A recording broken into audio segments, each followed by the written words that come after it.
انا نسألک علما نافعا اللہم انا نسألک علما نافعا کہ اس وقت میں چونکہ مکلف بنایا گیا بہت ہی مختصر وقت کا، میں چند باتیں آپ تمام حضرات کے سامنے بطور خاص وقت کی مناسبت سے عرض کروں گا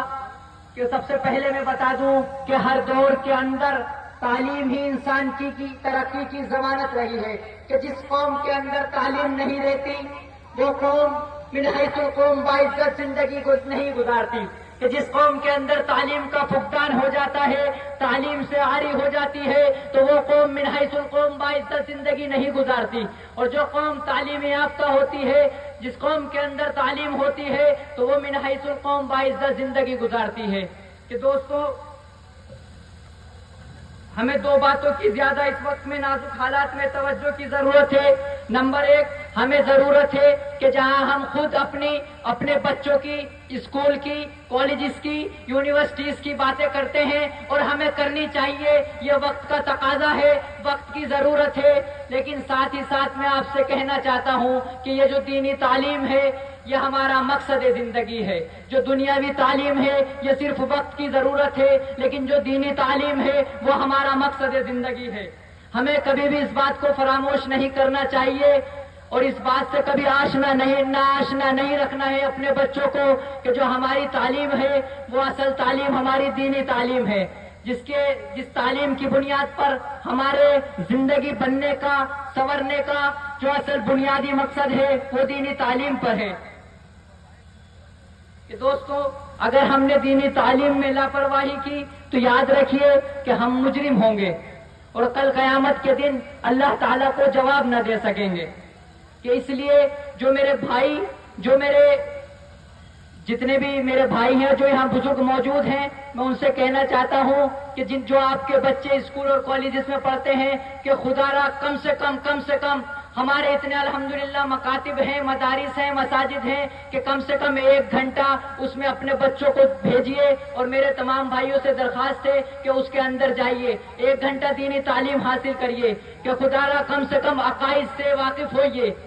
تو میں کہنا چاہتا ہوں کہ ارتداد کا زمانہ ہے اور تمام مسلم بہنیں مرتد ہو رہی ہیں، ہمارے یہاں تک کہ مسلم بھائی مرتد ہو رہے ہیں، تو اس میں ہماری کمی ہے کہ ہم نے اپنے گھر میں ایسا بندوبست نہیں کیا اور تعلیم کا ایسا بندوبست نہیں کیا کہ ہم اپنی بہنوں کو، اپنے بچوں کو کہ وہ تعلیم سکھاتے، اور حضرت سمیہ رضی اللہ تعالی عنہ کا وہ واقعہ بیان کرتے کہ جس واقعے کو سننے کے بعد ان کے دل کے اندر ایسا ایمان جاگتا کہ وہ دنیا کے کسی بھی کونے میں رہتی، کسی بھی خطے میں رہتی، لیکن کبھی اپنے ایمان کا سودا نہ کرتی۔ الحمدللہ حضرت مفتی عبدالرحمان صاحب تشریف لا چکے ہیں۔ آپ سب تمام حضرات سے گزارش ہے کہ قریب ہو کر بیٹھ جائیں، سیرت صحابہ کا جلسہ ہے تو بڑا ہی ادب کے ساتھ آپ لوگ بیٹھیں گے تو انشاءاللہ نفع ہوگا۔ کہ میرے دوستو آخر میں چند باتیں کہہ کر آپ سے اجازت کہ میں اپنے خاص کر کے نوجوانوں سے جو آج اپنا قیمتی وقت لے کر کے یہاں آئے، میں آپ سے کہنا چاہتا ہوں کہ آپ کسی بھی اسکول میں، English medium, Hindi medium, Urdu medium, کسی بھی کالج میں، کسی بھی یونیورسٹی میں پڑھیے، لیکن خدا را کم سے کم 1 گھنٹہ اپنا مکاتب کو، مدارس کو اور مساجد میں ضرور لگائیے، کیونکہ اس کا میں ایک نقصان یہ بتاتا ہوں، اس کے نقصانات یہ ہیں کہ جب ہم لوگ کالج اور یونیورسٹی سے فارغ ہو جاتے ہیں اور دنیا کی دہلیز پر قدم رکھتے ہیں تو ہمارے لیے افسوس کی بات ہے کہ ہمیں غسل کے فرائض یاد نہیں ہوتے، ہمیں وضو کے فرائض یاد نہیں ہوتے، ہماری 20-25 سالہ زندگی گزر جاتی ہے، لیکن افسوس کی بات کہ ہم سے پاک رہنا نہیں آیا۔ کہ میں حضرت سے ایک نظم کے 2-3 اشعار پڑھنے کی اجازت چاہتا ہوں کہ بچوں کو اپنے صاحب ایمان بناؤ، قرآن پڑھاؤ، قرآن پڑھاؤ۔ میں یہ نہیں کہتا انہیں انگلش نہ پڑھانا،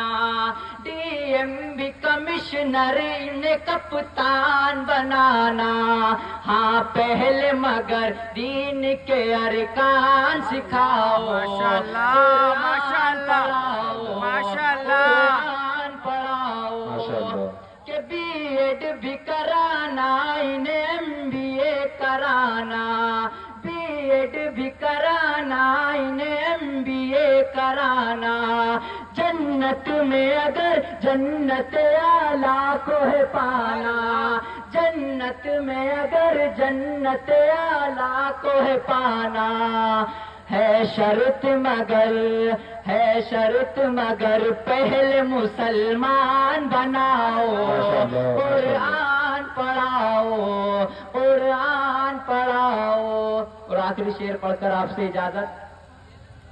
کہ عالم بھی بنانا انہیں مفتی بھی بنانا خاص کر کے جو میرے بزرگ یہاں موجود ہیں میں ان سے یہ درخواست کرتا ہوں کہ عالم بھی بنانا انہیں مفتی بھی بنانا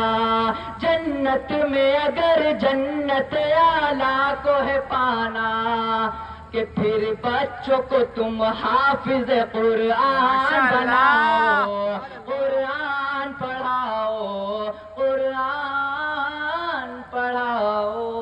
السلام علیکم ماشاء اللہ یہ تھے محمد آصف